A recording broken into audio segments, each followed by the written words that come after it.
ताज़ा खबर के दर्शकों का स्वागत है, देशवासियों का स्वागत है, भारतवासियों का स्वागत है। दर्शकों, दिल्ली में तकरीबन विभिन्न विभिन्न प्रदेशों से, जगहों से आए हुए लोग मौजूद हैं। सभी ने यहाँ पे संघर्ष करके अपना अपना मुकाम हासिल किया, राजनीतिक, व्यापारिक, सामाजिक, आर्थिक मुकाम। आज हम आपको लेकर आए हैं द्वारका क्षेत्र में। यहाँ पर एमसी चौहान जी दशरथपुरी क्षेत्र के आरडब्ल्यूए के वाइस प्रेसिडेंट है। साथ में उनका कारोबार सीतापुरी मेन हडावड़ी मोड़ के ऊपर है, सीएनजी फिटिंग का। समाज सेवा में वो सक्रिय रहते हैं। आज जो मौका है उनसे बातचीत करने का, आज द्वारका के विधायक विनय मिश्रा जी का जन्मदिन है। हैप्पी बर्थडे खबर की तरफ से भी। तो हमारे श्री एमसी चौहान जी सुबह ही उनको आप चित्र देख रहे हैं जो स्क्रीन के ऊपर, विनय मिश्रा जी विधायक जनकपुरी को द्वारका को बधाई देकर आए हैं। शुरुआत वहीं से होती है। तो सबसे पहले विधायक जी के जन्म दिवस से शुरू करते हैं। एमसी चौहान साहब, तो क्या हुआ था आज उनके जन्मदिन पर? आप कब गए थे और क्या क्या उनको प्रस्तुत करके आए, क्या बातें हुई? जावेद जी, सुबह सुबह मॉर्निंग में जी हम विनय मिश्रा जी के घर पे गए थे जी जी और उन्होंने उनके जन्मदिन की बधाई दी जी और ये कोई 10 बजे का टाइम था जी और बहुत पब्लिक थी, बहुत लोग आए थे, तांता लगे हैं। जी तो उनकी गुडविल और अच्छा है, सिस्टम अच्छा चल रहा है उनका। जी जी और मार्केट में उनकी वैल्यू अच्छी है और जी। कॉलोनी में काम भी बहुत बढ़िया बढ़िया करा रहे जी हैं। जी और जब भी जाते हैं तो बातें सुनते हैं विनय जी। जी जी विनय मिश्रा जी कॉलोनी के काम से याद आया एमसी चौहान साहब कि आप दशरथपुरी क्षेत्र के वाइस प्रेसिडेंट हैं और आरडब्ल्यूए के।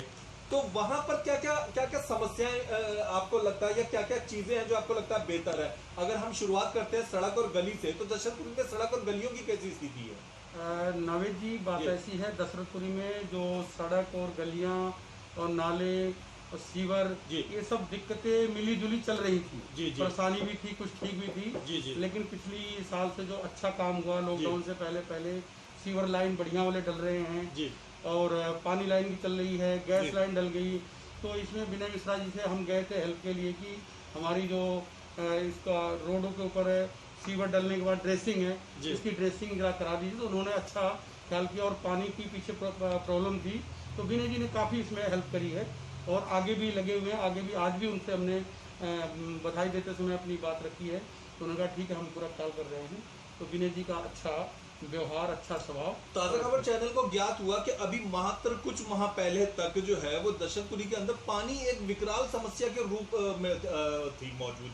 अब उस समस्या का क्या हाल है, जल समस्या का? देखो, थोड़ी बहुत तो सदियों से चलती आ रही है, अभी भी थोड़ी बहुत है और लगभग आगे आने वाले समय में शायद ठीक हो जाए, लेकिन अभी भी तो हल्की फुल्की है। लेकिन विनय जी अपना अपना पूरा रोल निभा रहे हैं और अच्छा, काफी जगह पानी आ रहा है, मान के चलो 80-90% पानी आ रहा है, और कहीं न कहीं नहीं आ रहा है। तो लगे पड़े हैं हम, आरडब्ल्यू वाले मेहनत कर रहे हैं और आगे की बातें विनय जी को बता रहे हैं कि प्रॉब्लम के लिए ये बात है। जब नवेद जी, हमें ये पता चला कि आपके दशरथपुरी क्षेत्र में, जहाँ पे काफ़ी लोगों की आबादी धीरे धीरे बढ़ती चली जा रही है और अच्छी बेहतर कॉलोनियों में से वो गिनी जाती है, तो वहाँ पर अभी भी दिल्ली गवर्नमेंट की तरफ से या एमसीडी की तरफ से कोई भी डिस्पेंसरी या मोहल्ला क्लिनिक नहीं स्थापित करी गई है। आप आरडब्ल्यूए के वाइस प्रेसिडेंट हैं, लोकल विधायक के साथ आपके अच्छे ताल्लुकात हैं। इस दिशा में आप क्या प्रयास करने को सोच रहे हैं कि लोकल निवासियों को, नागरिकों को वहाँ पर नज़दीक में ही डिस्पेंसरी या फिर मोहल्ला क्लिनिक मिल जाए? इसके लिए आप क्या प्रयत्न करना चाहेंगे? नवेद जी, ये जो हमारी आरडब्ल्यू की टीम है, जी मैं इनसे विचार विमर्श करके इसकी बात करके मैं आगे करूँगा, क्योंकि मैं अकेले ऐसे कुछ कहना उचित भी नहीं रहेगा। क्योंकि वैसे वहाँ के नागरिकों के हिसाब से आप जरूरत महसूस करते हैं कि इस चीज़ की कोई जरूरत नहीं, इसकी जरूरत नहीं है, क्योंकि हमारे जो कॉलोनी काफ़ी स्टैंडर्ड में कॉलोनी डेवलप है और आगे हो रही है। जी तो बाकी चीज़ें हों तो और अच्छी बात है। तो ऐसा कुछ भी नहीं है। अच्छा, स्थानीय तौर पे इस समय में वहाँ के जो भी नागरिक वगैरह हैं, कोरोना काल चल रहा है, सावधानियों का ध्यान रखना, डिस्टेंस वगैरह, ये सब चीज़ें वहाँ पूरा शुरू से ही हमारी आरडब्ल्यू, इसमें योगेश अहलावत, हमारे प्रेम जी, रणवीर जी और हमारे गोडाला जी, तो हमारी जितनी टीम है इसमें बड़ी मेहनत करी है। हमारे बत्रा जी, तो सबने उसमें बड़ी मेहनत करी है। और साथ में जो हमारे वहाँ के निगम पार्षद है विनय चौहान जी, उनके रेखा चौहान जी, तो उन्होंने भी काफ़ी पानी का छिड़काव, दवाई की छिड़काव काफ़ी मैं चाहूँगा हमारे दर्शकों को आप अपने आरडब्ल्यूए प्रेसिडेंट साहब का नाम भी बताएं, बहुत से लोग नहीं जानते होंगे। हाँ, आपके आरडब्ल्यूए प्रेसिडेंट साहब का क्या नाम है? प्रेसिडेंट का रणवीर चौधरी, जी मालचंद चौहान जो हमारे प्रेम जी हैं, प्रेम कुमार जी प्रधान हैं, जी जी जी और जो हमारे अलावत जी हैं जी। और बत्रा जी हैं। कोषाध्यक्ष साहब कौन है? हैं? कोषाध्यक्ष साहब, अकाउंटेंट साहब। ये योगेश अलावत। अच्छा अच्छा। तो अब मुद्दा हम वहां से इस तरफ आते हैं जहां आपने अपना कारोबार लंबे समय से शुरू करा हुआ है और सीएनजी फिटिंग का आप अपना कारोबार यहीं से स्थापित। तो सीतापुरी में आप जब मौजूद हैं, यहाँ पे आप बताइए कि क्या क्या सुविधाएं आप महसूस करते हैं जो हैं और क्या क्या असुविधाएं आप महसूस करते हैं। सबसे पहले हम जरा साफ सफाई और खराब सड़क पर आएंगे। लंबे समय से विभिन्न अखबारों में और चैनलों में पिछले कई सालों से इस सड़क की खराबी के विषय में खबरें प्रकाशित होती रही हैं। अब इस सड़क की क्या स्थिति है जो मेन डाबली मोड़ पर प्रमुख सड़क हुआ करती थी? सर ऐसा है जी कि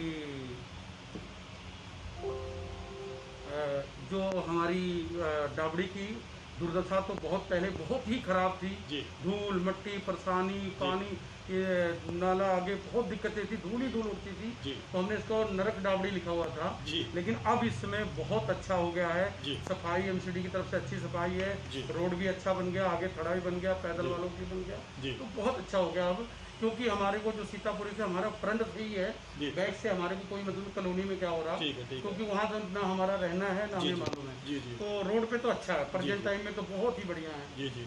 हाँ जी सर। अच्छा, पहले यहाँ पर स्ट्रीट लाइट की प्रॉब्लम हुआ करती थी, अंधेरा हो जाना, बिल्कुल हुआ करती थी। अब वर्तमान में क्या स्थिति वर्तमान में ठीक है, लगभग सही चल रहा है। जी हाँ, और ये हमारी बड़ी वाली लाइट कभी कभी जलती कभी नहीं जलती है। जी। बाकी ठीक है, अभी फिलहाल तो हालत ठीक है। अच्छा, यहाँ पर आसपास में जो है वो पानी की समस्या का क्या समाधान है? मतलब ठीक ठाक है? पानी हमेशा हमेशा आता, कंटिन्यू उपलब्ध है इस जगह पर? बिल्कुल। बहुत बढ़िया। तो इस मार्केट में आप लंबे समय से इस मार्केट में है, कोरोना के बाद में मार्केट की क्या स्थिति है? मतलब गर्भ स्टाफ की कमी होना या ग्राहक की कमी होना, कैसा महसूस करते हैं आप कोरोना काल ये के बाद? तो पूरा वर्ल्ड पे मार हुई है, वर्ल्ड के साथ हमारे देश में मार हुई है, देश के साथ कॉलोनी मार हुई है। तो उधर की जो मार है प्रॉब्लम तो है सबको, लेकिन धीरे धीरे सबकी लाइन रास्ते पे आ रही है और धीरे धीरे सुचारू रूप से सबका अपना अपना काम चलना चालू हो गया और सब में बहुत बेहतरीन बदलाव आ रहा है, नया बदलाव आ रहा है, नया रास्ता भी खुल रहा है सबके लिए नए सिरे से।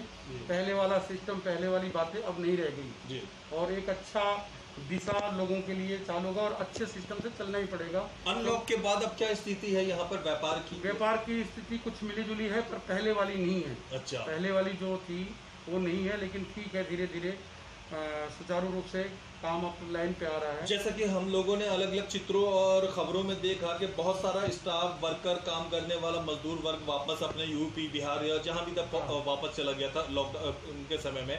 अब क्या स्टाफ की कमी जैसा का सामना करना पड़ता है या अभी चीजें नॉर्मल है? नहीं, नॉर्मल है, नॉर्मल, क्योंकि पहले से कम काम हो गया है, इसलिए स्टाफ की उतनी जरूरत भी नहीं है। मतलब पहले जिनके पास 20 स्टाफ हुआ करता था, 15 हो काम गया, चल रहा है, क्योंकि आगे रिक्वायरमेंट कम आ रही है, इसलिए उस हिसाब से कम स्टाफ में ही काम चल रहा है। जी जी।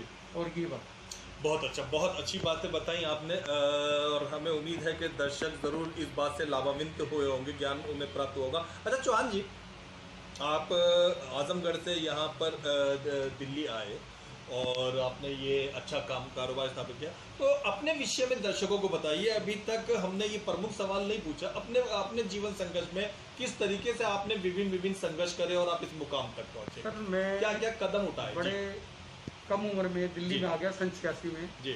और कम पढ़े लिखे होने की वजह से अपना मैकेनिक काम करते करते फिर मैकेनिक का काम सीख के साथ साथ पार्ट टाइम 13 साल के यहाँ तो पार्ट में पढ़ाई भी करता था और अपना काम भी करता था। दोनों काम करते करते एक लेवल करना, बहुत सारे इंजन वगैरह करना, बस डीजल की बसों को ठीक करना, डीजल की बसें करते करते सन 2000 में सीएनजी बसों का काम आ गया। सीएनजी बसें कंपनी फिटेड आ गई, स्कूल की बस, tourist bus, blue line, red line, green line, white line, ये गाड़ियों का जो डीजल का इंजन था इनको डिसेंबल करके इनको सीएनजी में असेंबल किया। तो कुछ कंपनियां बहुत सारी थी, उनके साथ काम करके तो मैं सीएनजी में जो वो रेड लाइन वगैरह थी उनमें भी सीएनजी लगा करती थी? बिल्कुल बिल्कुल लगी थी, वो डीजल की थी। जब सन 2000 में आ गई तो फिर उनमें सीएनजी लगना चालू हुई। तो सीएनजी की बसें 10 साल बहुत अच्छी चली। 10 साल में सीएनजी में अच्छा खासा काम किया, मेरे को बहुत अच्छे स्टाफ थे और पूरी हेल्पलाइन दिल्ली में मैं कवर करता था। तो धीरे धीरे बसें ख़त्म होने लगी, प्राइवेट और सरकारी बसें आने लगी। जैसे अपना कारों की लाइन में आ गया। अब कारों की लाइन में मैं 2010 से फुल फ्लैश में कारों की लाइन में और अपनी एक्सपर्ट सीएनजी सोल्यूशन, आज expert CNG solution private limited का मैं डायरेक्टर हूँ और अच्छा काम है। मेरी तीन चार ब्रांचें हैं, 2 विकासपुरी में है, एक यहाँ है, छोटी मोटी इधर उधर और भी है। तो सीएनजी का काम है, तो अच्छा काम है, इससे इकोनॉमिकल है, लोगों की गाड़ी में लगाते हैं, एक तो पोल्यूशन से बचत होती है और जेब के पैसे ही बचते हैं, देश का पैसा बचता है और बहुत ही बड़ी बेनिफिट है सीएनजी का। दर्शकों, आप में से बहुत से दर्शक ये किस्से ज़रूर जानते होंगे कि टी सीरीज़ कंपनी, जो बड़ी मशहूर म्यूज़िक और फिल्म की कंपनी है, उसके मालिक गुलशन कुमार, स्वर्ग ये हो गए वो, लेकिन उन्होंने एक मामूली जूस की दुकान से अपना कैरियर शुरू करा, जूस वूस बेचते थे। उसके बाद में उन्होंने टी सीरीज़ जैसी एक बड़ी कंपनी स्थापित करी, जो टीवी और इलेक्ट्रॉनिक के तकरीबन सामान और बड़ी बड़ी फिल्में अभी भी उनकी प्रकार होती है। इसी तरीके से जो लोग मुकेश अंबानी के पिताजी धीरूभाई अंबानी को जानते होंगे, तो वो गुरु फिल्म जिन्होंने देखी होगी वो भी, या उनकी जीवनी पढ़ी हो, वो भी साइकिल से मामूली चीज़ें बेचा करते थे, लेकिन उनमें धुन थी, लगन थी इस बात की कि मुझे थोड़ा ऊंचा उठना है। उन्होंने बीवी के जेवर वगैरह, गिरवी वगैरह रख के फिल्मी स्टाइल के अंदर जैसे दिखाया जाता है, पेट्रोल पंप वगैरह का कुछ स्थापित करा और आज वो हिंदुस्तान के नहीं दुनिया के सबसे अमीर लोगों में से। आदमी की तरक्की लगन के साथ, मेहनत के साथ कब बदल जाए कुछ। तो चौहान साहब, एक मामूली मैकेनिक से आपने अपने जीवन का सफर शुरू करा और आज आप, परमात्मा का कृपा है कि खुद मालिक बन के बैठे हुए हैं, काफ़ी सारे लोग हैं, स्टाफ है, कुछ ब्रांचें फ्रेंचाइजी खोलती है। तो तब और अब में आप मतलब क्या दूसरों को क्या संदेश देना चाहेंगे ऊंचा उठने के लिए, किन किन चीज़ों का ध्यान रखना जरूरी होता है? सर, जीवन संघर्ष का दूसरा नाम है जी, और संघर्ष मैंने बहुत किया अपनी लाइफ में, और मैं सबको कहता हूँ कि पूरी संघर्ष करो जी, और अपने साथ जो आपके भगवान हैं, खुदा है, जो भी है, उनकी इबादत में लगे रहो और मेहनत करे जाओ और ईमानदारी से लगे रहो और दिन रात लगे रहो। ये नहीं कि पार्ट टाइम करो, पार्ट टाइम नहीं करना, ये बॉडी है, क्योंकि समय बार बार नहीं आता है। बचपना चला गया, वो दोबारा नहीं आना, बिल्कुल। जवानी चली गई, दोबारा नहीं आना। तो जो एक पढ़ाई के बाद एक टाइम आता है आपका स्क्रीन टाइम, उसमें ना आपने भूख को देखना है, ना आपने रात को देखना है, ना आपको दिन को देखना है।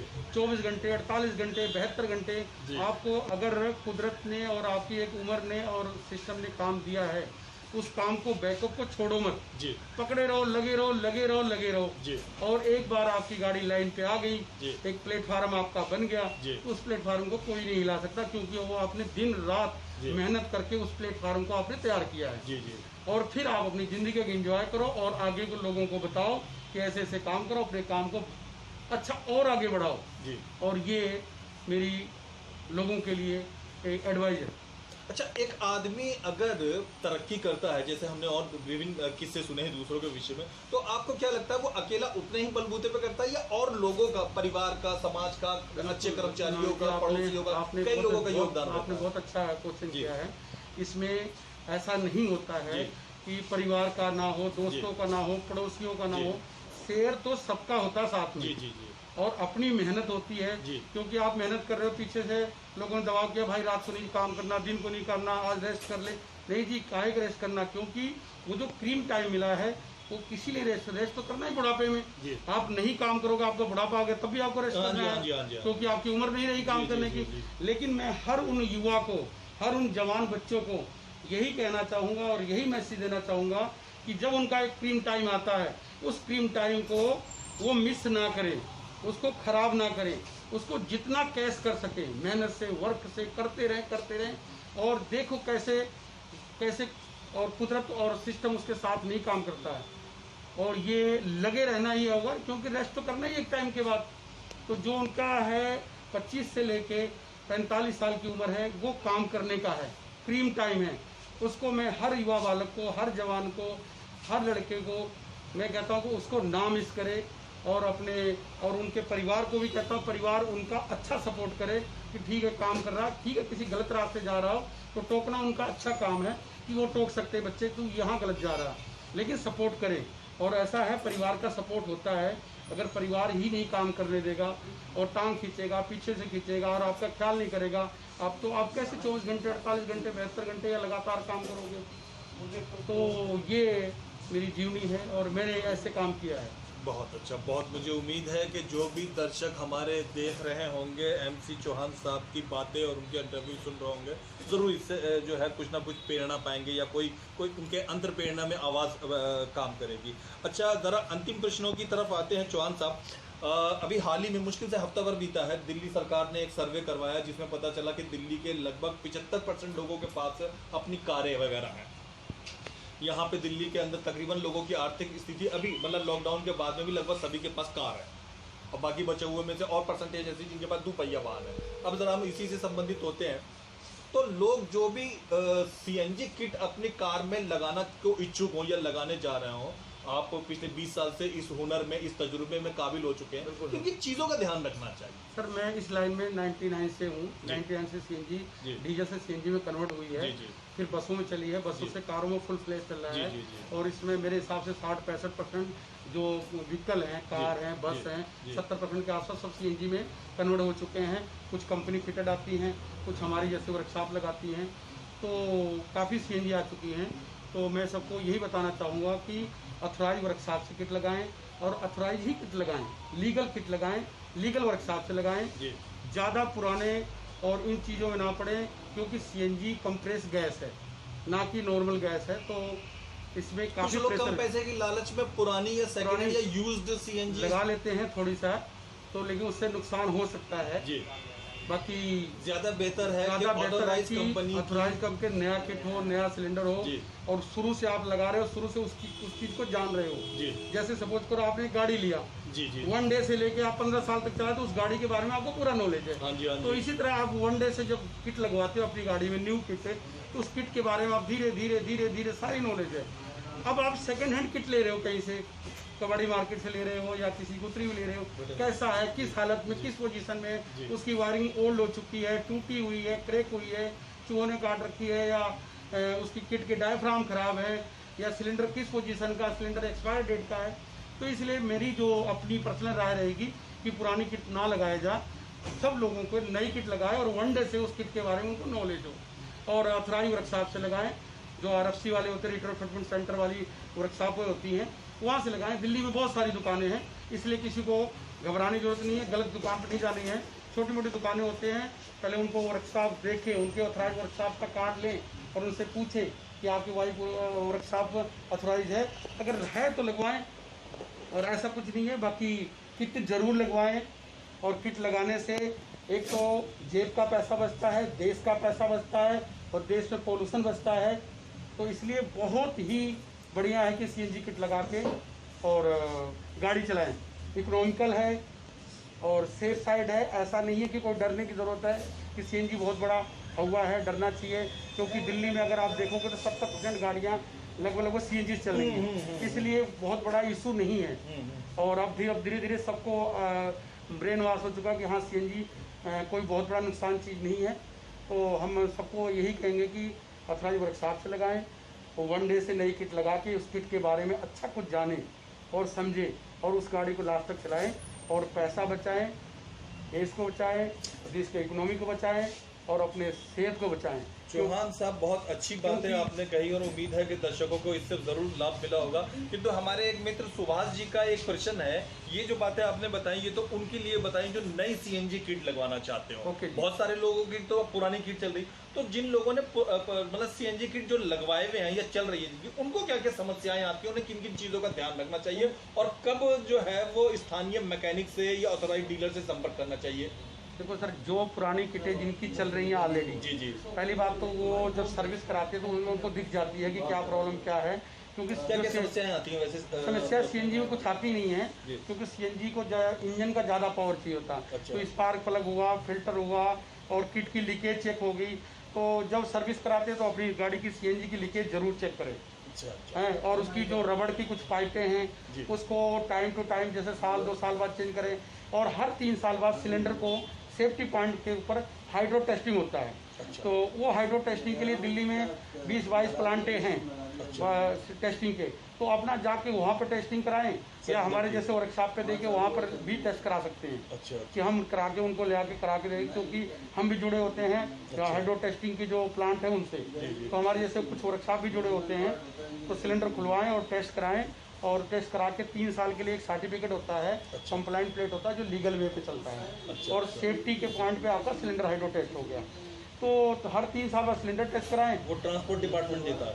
हाँ, ट्रांसपोर्ट डिपार्टमेंट उनको अथॉराइज करता है और नागपुर एक्सक्लूसिव डिपार्टमेंट करता है जो सिलेंडर हाइड्रो टेस्ट होता है। तो ट्रांसपोर्ट से तो हमारी वर्कशॉप होती है, ये जो ट्रांसपोर्ट डिपार्टमेंट से जहाँ से पोल्यूशन कंट्रोल होता है, जहाँ से जी। तो सेफ्टी के यही है कि थोड़े दिन बाद जब अपना सिलेंडर टेस्ट कराएं और साल हो जाए तो अपनी लीकेज उकेज चेक करा लें। और जो रबड़ की पाइपें हैं बस खुद भी देख लें, बहुत बड़ा इशू नहीं है, खुद भी देख सकते हैं। क्योंकि वनडे से आप किट लगा के गाड़ी चला रहे हो तो वनडे से आपको मालूम है ये पाइप है, रबड़ है, ये सिस्टम है, तो आपको मालूम पड़ जाएगा। तो इसमें घबराने वाला इशू नहीं है। बाकी जितना आप चेक कराओगे, जितना ख्याल करोगे, अच्छी बात है। बहुत अच्छी बातें आपने कही और आपसे मिलके वाकई काफ़ी ज़्यादा मनोरंजक और मज़ा रहा। दर्शकों, आगे भी हम आपको इस तरीके के कार्यक्रम दिखाते रहेंगे, इस तरीके के उत्तम श्रेणी के लोगों से मिलवाते रहेंगे। अगर आपके आसपास के क्षेत्र में भी कोई समस्या है, किसी प्रकार की बिजली, पानी, सड़क, महिला अपराध या अन्य किसी भी प्रकार की समस्या है, चैनल के नीचे लिखा हुए नंबर के ऊपर ज़रूर कॉल करें। देखते रहिए, दिखाते रहिए ताज़ा खबर। आगे भी हम आपको इसी तरीके का कार्यक्रम दिखाते रहेंगे। चौहान जी, चैनल को समय देने के लिए, ताज़ा खबर को समय देने के लिए बहुत बहुत धन्यवाद। बहुत बहुत आपका धन्यवाद जो आपने अच्छा ऐसे हमें जोड़े अपने साथ, और आपका बहुत बड़ी शुक्रिया। धन्यवाद, थैंक यू।